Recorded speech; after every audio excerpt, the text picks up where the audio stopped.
سأقطع الدستور ويران من قست هذا وكسر يرد ويحدث وحق أقرب من إثيوبيا عندنا عد مره من الزناور أنت وكسر يرد وقومي وحقوق وقراري اسمه الجونية أبيها وحارس العقيد سيكورات أنت وقوة في عناق أو يسوون حريات أنت كبضن بوبيحي لكن كل الحقوق الدونيين لما أنت كورس أبيه لما قوميون مسؤولي دي بيجي تسبب الإثيوبيا لكن أنت كدم بيسي وحق عنده صوغ يسبب الكني dadkii la guumaysan jiray waana markii koobaad taariikhda Itoobiya labada qowmiyadooda hore qayb ka mid ah waxay aaminsanaayeen inay yihiin duriyadii Nabi Suleymaan oo iyagu xaq u leh inay ummadan iyo dadkan iska raacaan maalin dowladna activista wuxuu qorayay waa dhaxalkii aabayawana nooga tageen sidaas oo cad buu waa dhaxalkii aabayawana nooga tageen marka isbedelkan maanta wuxuu kaga duwan yahay kuwii hore dadkii la guumaysan jiray buu gacanta u soo galay isbedelku wuxuu kaloo kaga duwan yahay waa isbedel aan qori afkii ku imaanin kuwii hore maamul kala wareegayay jabhad baa ku duulaysay ama boqor baa la dilayay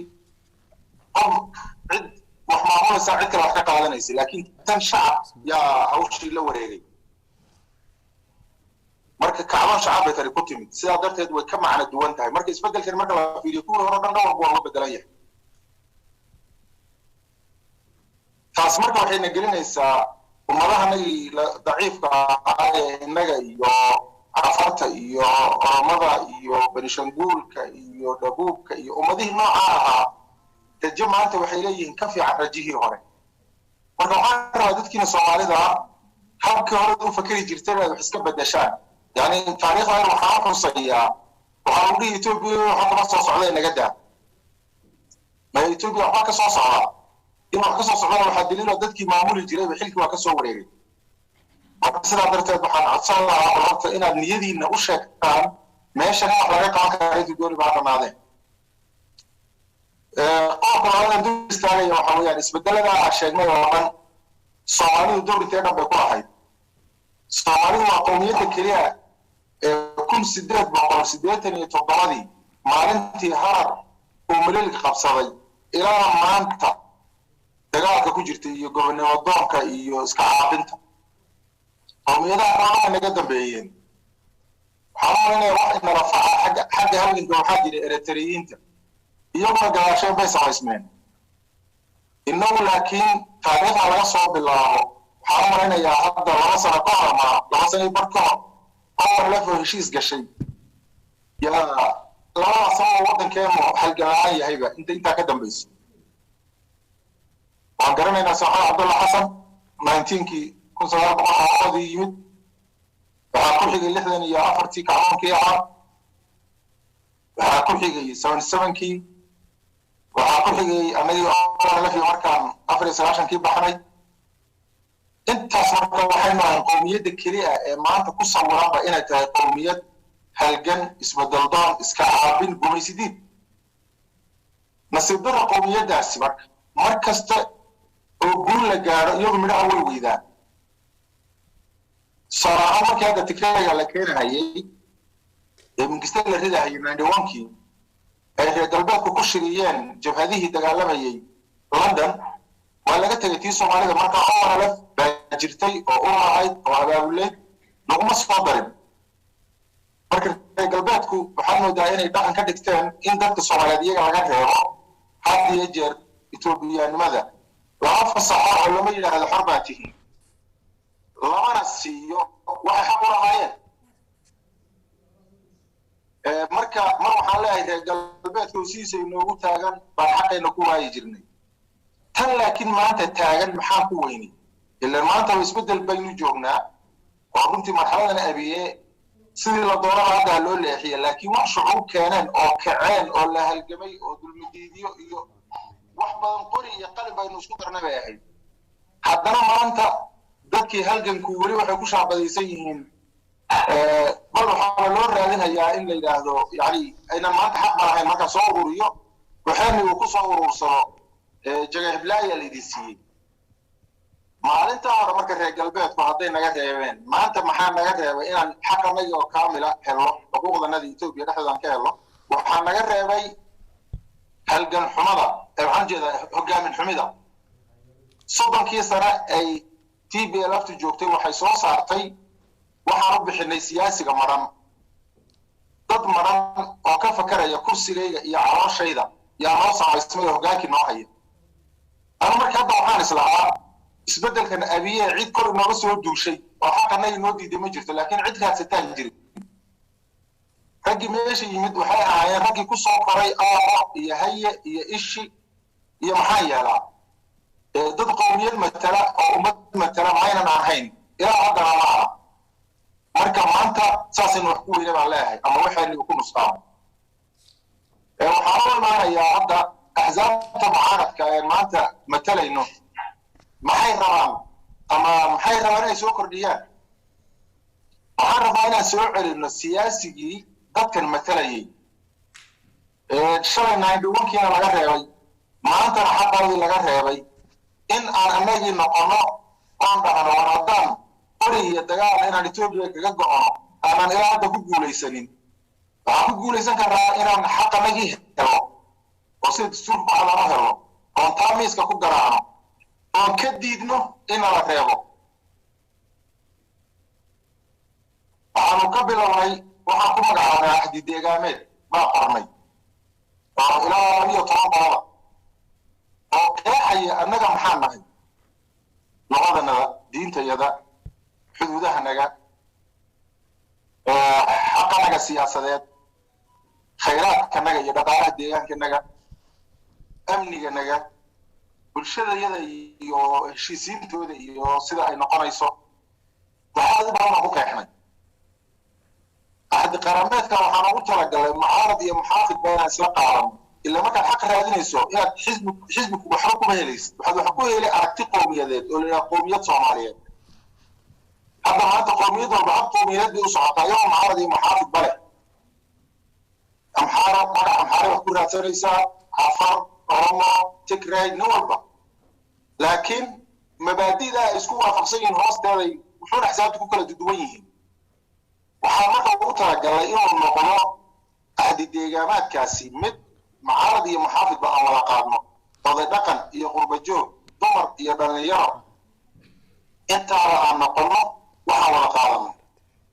nasiib darro waxay ka socon weyday siyaasiyiintii marnaa ee meesha fadhiyey aaba iyo ishida intaan garanayay iyo aniga kursigaysii anaa waxa dhanba soo duminaya dadka makala kaxaynaya marka dhibkii u weynaa ee haddana qabsaday wuxuu noqday inaan ku guulaysan weyno in aanu bilxisb alxaakimkii annagu isla qaadano marka waxay noqotay inaan annagii mucaaradka bas habkaa qaadano haddaan idiin sheegayo oo ku caddahay dhammaan xuquuqdanadii Itoobiya aan ku lahayn iyo saan raadsan lahayn ajendahaas marka axsaabta mucaaradka aan qaadanay markaadan awood haynin wacyigelin bay noqoni fulintii way adkaanaysaa haddii ay kula fuliyaan xisbiga meesha ka taliyaan isla qaadataan waxba ka hirgeli haddii kale waxay ahaan sidan oo kale inaan meelaha ka jeedino bal wacyiga la soo dhiso laakiin fulin inay gasho way kugu adkaan waxaan u imaanayaa deegaankeenu hadda maanta meeshu maray isaga wax qaybsiga sida ugu dulman oo ogsoontiina qowmiyadda saddexaad markii la dhisahayay baarlamaanka 23 qof ilaa hadda ku leenahay loo maaha almost 40 iyo abaafina ku yeelano golihii wasiirada hadda u dambeeyay marka la dhisahayay inaba qowmiyadda saddexaad hal wasiir la inaga daray yani waxaa la yaabay oromo iyo waxay naga badan amxaara waxaan maraynayaa inuu wax toban wasiir ku dhow u qaatay annaga waxay leeyahay hadday noo yareeyaan 5 inay siiyaan hadday ka sii yareeyaan 3 siiyaan hal wasiir baa ku badan baa leeyahay yani waxay ku tusaysaa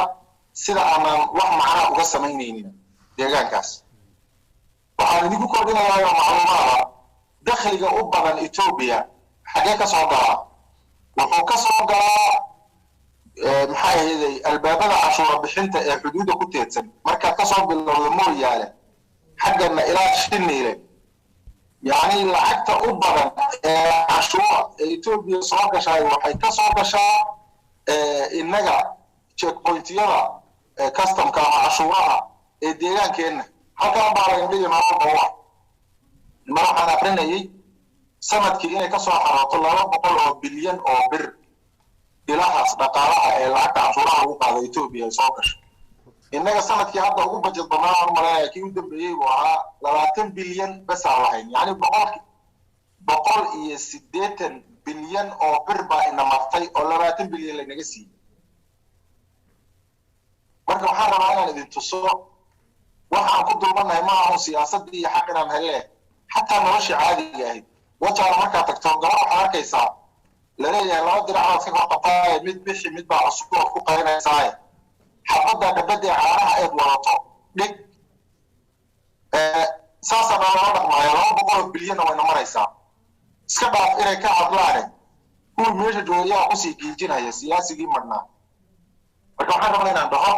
deegaankeenu isagoo xaaladda maraya oo khayraadkiisii hadduu yahay batrool iyo hadduu yahay dhaqaalaha sidaa uu ka yahay yaa hadda waxaa ku habsaday dhowr arrimood ama 3 arrimood ku soo ururiyo midda koobaad waa abaarahan ilaahay baa keena waa cimilada la xiriirta basharku qayb baynu ku leenahay oo inaga geedihii iyo wixii oo dhan baa la goynayaa oo de ilaahay wax kastoo qadar sabab uu sameeyay sababkii doon baan ku leenahay sababka xataa inuu soo dhaco dadka la jihayn waayo oo 30 sano dadka loo sheegi waayo abaaraha waxa keenay inay sabab u tahay geedaha la goynayo oo xal loo keeni waayo waxay ka mid tahay siyaasiga maran ee meesha fadhiya المهم marka abaarahaasi waa ugu habsadeen sidoo kale Ethiopia wax oo dagaalkii hadda ay gashay kadib national dialogue leeyahay lagu dhawaaqay ama maxay wada xaajood qaran oo isaguna issue masiirka Ethiopia looga hadlo la rabay sidii la doonay loo marin hawaabiye ka saddexaadna waxa weeye xaalad abuur siyaasadeed oo deegaanka hadda ka taagan oo sabab la'aan saddexdaa issue hadda deegaankeena ka taagan haddaan ku horreysiiye kan dooda qarana kuwa kale oo wax temporary ah oo hadda uuna laakiin ka mustaqbalka inala soconaya waxa weeyaan dooda qaran ee la sheegayo hadday sideedii u dhacdo iyo haddayna u dhicinba waxay ahayd qowmiyadda Soomaalida haddana inaan aragti midaysan ka yeelano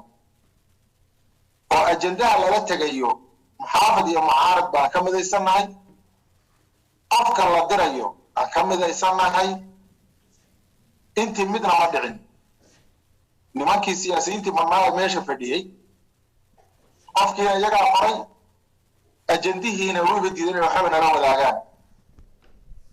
idan ajendaha hab buu leeyahay loo sameeyo marka hawl qowmiga taashir weyn baan idaan qabanno aan isugu yeedhno qurbajoog iyo qaranjoog iyo dhaqan iyo culamaa diin iyo gabdho iyo dhalinyaro iyo shaqaale cid kasta oo shacabka kamid ah aan dad uga yeedhno axzaabteena siyaasadana aan nimaadno mucaarad iyo muxaafidba aan miiska soo saarno wada hadalka waxaan kaga qayb galayno kuwii meesha joogay siyaasiyiintii marna waa naga diidan kow ha naga diidaan inaan qabanana wayna ogolaanin shirkaas oo markaad mid ku dhawaaqdana waa laga daba shaqeyn waa la furfuri markii dambe dad shibila isqaamay oo aqoon-yahana oo madax bannaan oo dhaqana oo dadka labeentiisii ah waxaan u malaynayaa qoladaasi iyagay ka bilaabeen oo ka soo idan qaateen way u ogolaadeen annagay bay noo keeneen axzaabtii waan ogolaanay guddi baa la qabtay anu guddigaasan ka mid ah waxaan u malayn in ka badan 15 shir baan ka qayb galay oo guddiga diyaarinta hawsha diyaarinaysay finalkii markii la gaadhay iyo dawladii tiri maya khatar bay nagu tahay way kala tuureen annagii iyagii ma qabanayaan annagii iyagii wax ma wada qabanayno annagii nooma daynayaan inaan qabanno shacabkii intuu is awaabulo inaan annagii iyagu ka soo qayb galana ma ogola marka national dialogue ah hadduu hagaagiyo hadduuna hagaaginba ma u qab Soomaaliyeed oo lala tagaacaawo ma jiro waana laga yaabaa boqolka sane soo socota waxa saameynaya carruurteeni iyo masiirkeeni qodobka kale waxa weeyaan abaaraha amaanka kale ka soo horeysiiyo waxa weeyaan xaalad abuur siyaasadeed oo hadda deegaanka ka jirta saddex sanadood markaas la soo qayliyeen nimankan siyaasiyiinta marana meesha fadhiya anaga axsaabta dhinacaya iyaga ya hadda waxaa soo baxay dad xisbigoodii kamid ah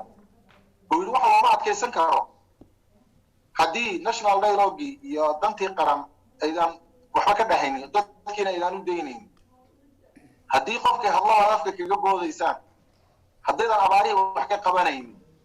dad xisbigoodii bb dhexdiisa waxa ka soo baxay dad isbedel doona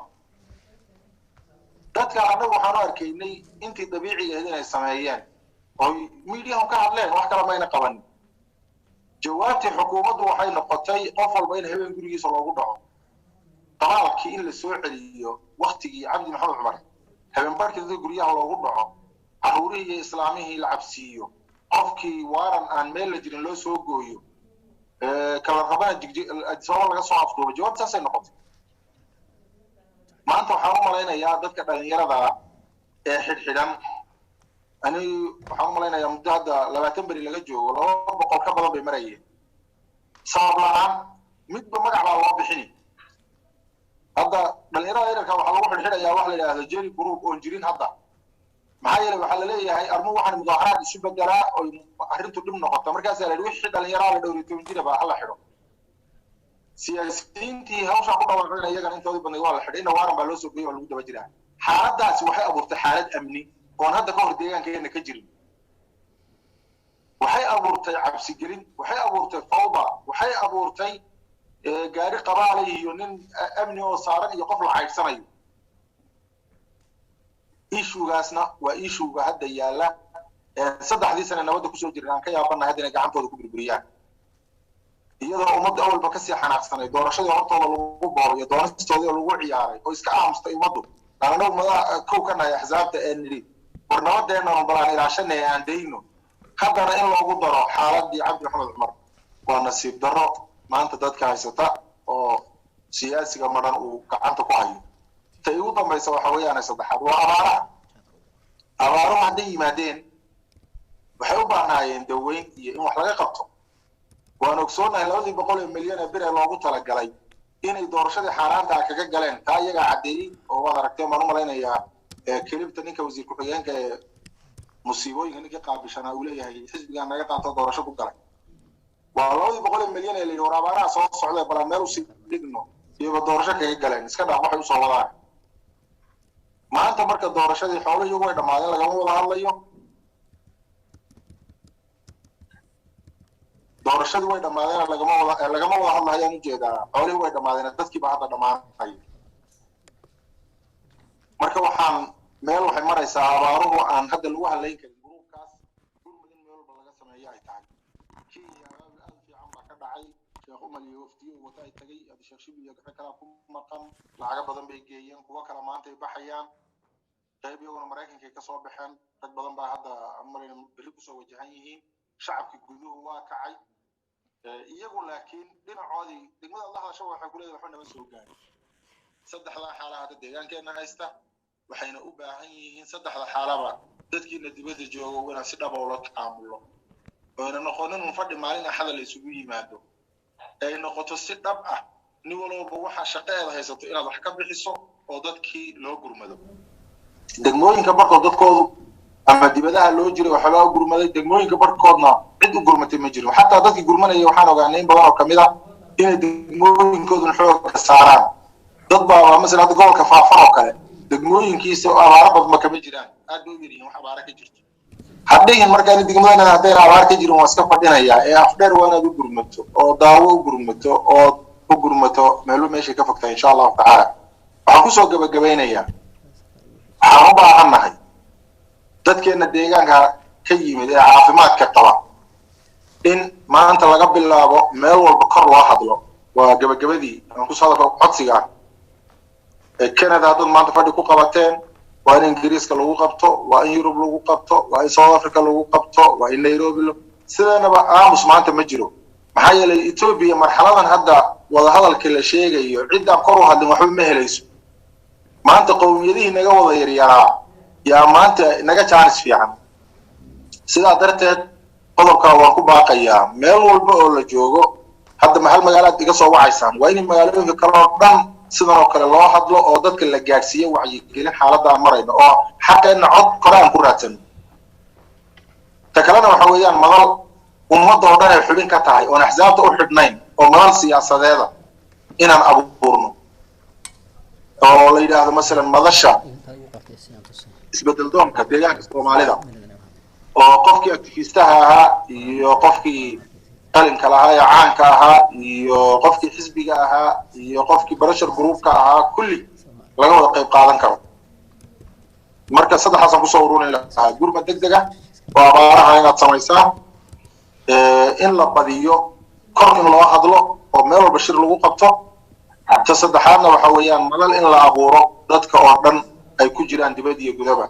السلام عليكم ورحمة الله وبركاته. وعليكم السلام ورحمة الله وبركاته.